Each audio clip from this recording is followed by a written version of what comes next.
ඔයා කොහොමද ඔයාට ගැලපෙනම ස්පෝකන් ඉංග්‍රීසි පන්තියක් තෝරගන්නේ? ඔයා තෝරගන්න පන්තිය පැය 2යි නම් ඒ පැය දෙකම ඔයාට කට අරින්න chance එක දෙන පන්තියක් වෙන්න ඕනේ. අනිත් දේ තමයි එක එක්කෙනාගේ levels වෙනම අඳුනගෙන තනි අවධානය දෙන්න පුළුවන් පන්තියක් වෙන්න ඕනේ. අනිත් විශේෂම දේ තමයි පන්තියකට යනකොට බලන්න ගුරුවරයා හරි ෆ්‍රෙන්ඩ්ලි hina වෙලා හරි ඉවසීමෙන් වැඩ කරනවාද කියලා. ඔයත් එක්ක හරි ජොලි වැඩ කරන්න පුළුවන් ගුරුවරයෙක්ව තෝරගන්න. ඉතින් ඔයා ඉංග්‍රීසි පන්ති යනවා නම් ඒ දින දේවල් ප්‍රැක්ටිස් කරන්න, ඒ වගේම ඉංග්‍රීසි ප්‍රැක්ටිස් කරන්න ඔයා දවසකට අනිවාර්යෙන්ම පැයකමාරක්වත් වෙන් කරන්න ඕනේ. මේ දෙත් මතක තියාගන්න.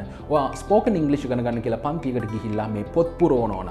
ඒ කියන්නේ ඡේද ගණන් ලියවන ඕන. ඒ වගේම ගිරව් වගේ කටපාඩම් කරවන ඕන. ඒ වගේ පන්ති වලට යන්න එපා. මුලින්ම ඔයා හොයන්න ඔයාගේ කට ඇරලා හොඳට ට්‍රේන් කරන පන්තියක්. ඉතින් ඒ වගේ පන්තියක් හම්බුනොත් ඔයා දෙසරයක් හිතන්න එපා.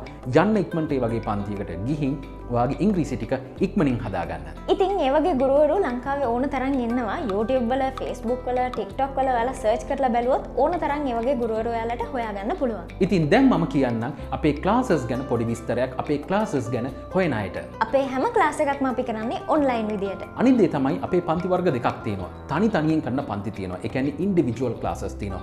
ඒ වගේම සමාජිකයෝ 5 දෙනෙක් ඉන්න ගෲප් ක්ලාසස් තියෙනවා. වැඩිහිටි පන්ති කරන්නේ මම. පාසල් දරුවන්ට පන්ති කරන්නේ මම. විශේෂයෙන්ම කියන්න ඕනේ අපේ පන්තිවල තනි අවධානය යොමු කරනවා. ඒ කියන්නේ එක එක්කෙනත් එක්ක වෙනම අපි කතා කරනවා. පන්ති වලට අදාළ පන්ති ගාස්තු හැම විස්තරයක්ම දැන් ඔයගොල්ලන්ට මේ ස්ක්‍රීන් එකේ බලා ගන්න පුළුවන්. ඉතින් ඔයාලටත් අපිත් එක්ක එකතු වෙලා ස්පෝකන් ඉංග්‍රීසි හදා ගන්න ඕන නම් මෙන්න මේ නම්බර එකට කෝල් එකක් හරි WhatsApp මැසේජ් එකක් හරි එවන්න. අන්තිමට මෙන්න මෙහෙමත් දෙයක් කියන්න ඕනේ. අපේ YouTube channels වලට ගිහිල්ලා බලන්න පුළුවන් අපි උගන්වන විදිය ඔයගොල්ලන්ට ගැලපෙනවද කියලා. ඉතින් එහෙම තේරෙනවා නම් ගැලපෙනවා නම් විතරක් අපිත් එක්ක join වෙන්න. ඉතින් අපි දෙන්නගේ YouTube channels දෙකේ links දෙක මේ වීඩියෝ එකේ description එකේ දාලා තියන්න.